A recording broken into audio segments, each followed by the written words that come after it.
UPPL दलनिफ्राय Raju नार्जारिखौ जेरैबायदि candidate जोंनि दतमा समस्थियाव होदों बाय रबिराम नार्जारिनि जेबो माने कुनु उसुबिदा जों नुहुराखै राजु नार्जारि जेबो गोहोम गैया UPPL दलनि बे जेनेरेल सेक्रेटारिब्लाबो दतमायाव बिनि कुनु बिहोमा गैया आं UPPL हिसाबै राजु नार्जारिजों जेसे गोबाव खामानि मावबोदों राजु नार्जारिनि जेबो अबदान दतमायाव गैया खारन आं दतमानि रायजो राजाजों जेब्लाबो नांफानानै दङ आरो जों फैनाय लोगो लोगो राजु नार्जारिमोना जेरैहाय जोंखौ उपदस्थ खालामबोदों बोराय बोराय जेबो खामानि गैला होननानै जोंखौ माने ठाट्टा होबोदों बे समावहाय बे मुहूर्तआव जोङो UPPL दलखौ नागारनानै जे समाव जोङो गुगाबोबाय BPF दलाव जयनिं जाबाय दिनै मोनफ्रोमबो गामिनिफ्राय मोनफ्रोमबो जायगानिफ्राय पुरा दतमा समस्ति हिसाबै लैहोर लैहोर रायजो राजाफ्रा फैनानै BPF दलजों जगदान जाफैदों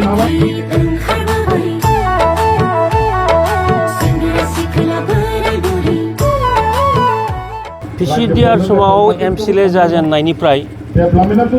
गमामायै आङो UPPL जानानै गोबां खस्थ' खालामनानै गोदो खामानि मावबोदों बिनि हरखाबै दिनै 1 मासआनो जाजोबाखै BPF दलाव फैनानै दिनैनि बिसायख'थि फोसावदिं मेलाव बाहागो लानानै खामानि मावगासिनो दङ बावहाय रायजो राजाफोरनि जे मोनसे अनसायनाय रायजो राजाफोरनि जे मोनसे लुबैनाय बे लुबैनायफोरखौ BPFनि दारै जाफुंगोन BPFनि दारै मावफुंनो हागोन BPFआ जोंनि थाखाय आशीर्बाद स्वरूप माने खामानि मावनो हागोन बे जिनिसखौ रायजो राजाफोरा निश्चय उपलब्धि खालामदों आरो बे हिसाबै दिनैनि दिनावहाय रायजो राजाफोरा BPF दलनि केन्डिडेट रबिराम नार्जारिखौ फैगौ MLA बिसायख'थियाव जेरैखिजाया देरहाहोनो थाखाय मोनसे समायखिराबो लागोन ओंखायनो आं आसा खालामदों UPPL दलनिफ्राय राजु नार्जारिखौ जेरैबायदि केन्डिडेट जोंनि दतमा समस्थियाव होदों बाय रबिराम नार्जारिनि जेबो माने कुनु उसुबिदा जों नुहुराखै राजु नार्जारि जेबो गोहोम गैया UPPL दलनि बे जेनेरेल सेक्रेटारिब्लाबो दतमायाव बिनि कुनु बिहोमा गैया आं UPPL हिसाबै राजु नार्जारिजों जेसे गोबाव खामानि मावबोदों राजु नार्जारिनि जेबो अबदान दतमायाव गैया खारन आं दतमानि रायजो राजाजों जेब्लाबो नांफानानै दङ आरो जों फैनाय लोगो लोगो राजु नार्जारिमोना जेरैहाय जोंखौ उपदस्थ खालामबोदों बोराय बोराय जेबो खामानि गैला होननानै जोंखौ माने ठाट्टा होबोदों बे समावहाय बे मुहूर्तआव जोङो UPPL दलखौ नागारनानै जे समाव जोङो गुगाबोबाय BPF दलाव जयनिं जाबाय दिनै मोनफ्रोमबो गामिनिफ्राय मोनफ्रोमबो जायगानिफ्राय पुरा दतमा समस्ति हिसाबै लैहोर लैहोर रायजो राजाफ्रा फैनानै BPF दलजों जगदान जाफैदों दिनैनि बे हाब्रुबारियावबो गोबां रायजो राजाफोर जोंनि आगोलनि UPPLनि कर्मिफोरा जोंखौ BPFआव फैनाय लोगो लोगो जोंनि मोखांखौ नायनानै एकदम मेगन मोसेबै समर्थन खालामनानै बिथांमोना दिनैहाय रबिराम नार्जारिनो भट दान होनो थाखाय आवगायबोदों बे स्पष्ट बाथ्रा दा भारत संबिधानखौ लानानै बे रोखोम इथिकिं खालामनो नाङा भारत संबिधाननि सोमोन्दै गोबां लेखा गोरों मानसिफ्रा फरायनानै मिथिगौ जों मिथिगौ 125th एमेन्डमेन्टनि सिंनि रहस्यआ मा राजु नार्जारिखौ आं दिनैनि गेजेराव प्रत्याबान होगोन जे राजु नार्जारि प्रतिभा ब्रह्म मोनहा बबे समाव मा रोखोम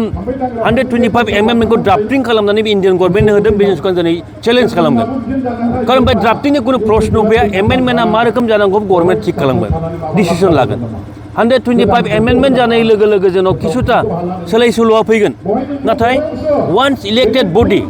BPFआ दिनै सरकार सलायगासिनो दङ इलेक्टेड बडि पिपल्स मेन्डेट बेखौ लानानै सरकार सलायनाय बे गभर्नमेन्टखौ राजु नार्जारिमोना जेरैहाय बुंबाय थादों 125 एमेन्डमेन्ट जानायनि उनावहाय नैबे जुन आरो जुलाइ मासाव जेब्ला सामार सेसन जागोन 125 एमेन्डमेन्टखौ खालामनानै BPF गभर्नमेन्टखौ सिफायनानै प्रमद बर'जों सिफ खालामनानै माने BPFखौ माखौ BPF दलखौ बोख्लायनानै इन्टारिम काउन्सिल सलायनायनि बाथ्रा बुंदों आउट एन्ड आउट माने इन्डियान कन्स्टिटिउसननि बेरेखा बाथ्रा बुंनाय जादों बेयो जोङो BPF दलनि जानानै उदालगुरिनिफ्राय श्रीरामपुरसिम जेसेबां खामानि मावदों गसाइगावसिम बिनि गेजेराव जेरावबो माने मोजां मोनसे माने गुरुत्व होनायखौ जों नुदों उदालगुरियाव दिनै दिपेन बर' बिथाङा दङ एबसुनि आफादगिरिनिफ्राय ओंखारनाय लोगो लोगो उदालगुरियाव बे दिनैहाय इलेक्सन स्टेन्ड खालामफैदों रिहन दैमारिनि स्थितिया बाहाय मजबुत दुखुनांथाव बाथ्रा जे दिपेन बर'आ उदालगुरियाव जेनगोना बे रोखा बेखौ बुंनानै जेबो माने लाब गैया जोङो दुखु मोनगोन जोंबो सासे नेतामोन नाथाय जेननायनि उनावहाय बिथाङा पदखेप लायो बे गावनि खोथा खिन्थु दिनैनि दिनावहाय उदालगुरिनिफ्राय आरम्भ खालामनानै गसाइगाव समस्तिसिम बे 15टा NDAनिफ्राय जे केन्डिडेट होदों बे NDAनि 15टायाव 15टाबो जों आरामसे देरहालांगोन बाहाय कुनु सन्देह गैया रायजो राजाफोरा BPFनि गासै केन्डिडेटफोरखौ बरायदों अनसायदों आरो बेजों जोंनि बर' जाथिनिजों लोगोसे BTC बासिया डेभेलप जागोन उन्नति जागोन आरो जोंनि गथ' गथायफोरनि भबिष्यत साख्रि बाख्रि फरायनाय जेरावबो फारफ्रोमनिफ्राय उन्नति जागोन बे बाथ्राखौ स्पष्ट रायजो राजाफ्रा बुंदों ओंखायनो आं सानो 15थायाव जों 15फोर देरहालांनानै दिसपुराव जोङो लोगो मोनसे सरकार दागोन BJPजों आरो सरकार जानाय लोगो लोगो जोंनि गोबां मन्थ्रिफोरा जे जोंनि MLA देरहालांनायफ्रा खमब्लाबो माने मोनब्रै साब्रै साबासो मन्थ्रिखौ निश्चय मोनगोन बेखौ आसा खालामदों बावहाय राजु नार्जारिया जेसेबांखि नाजाया मानो बेखौ जोङो खुनु पथै माने गाहाम होननानै सानाखै हायोबा बिथांमोनहा दिनैनि दिनाव फासयनानै दलद थानाया मोजांसै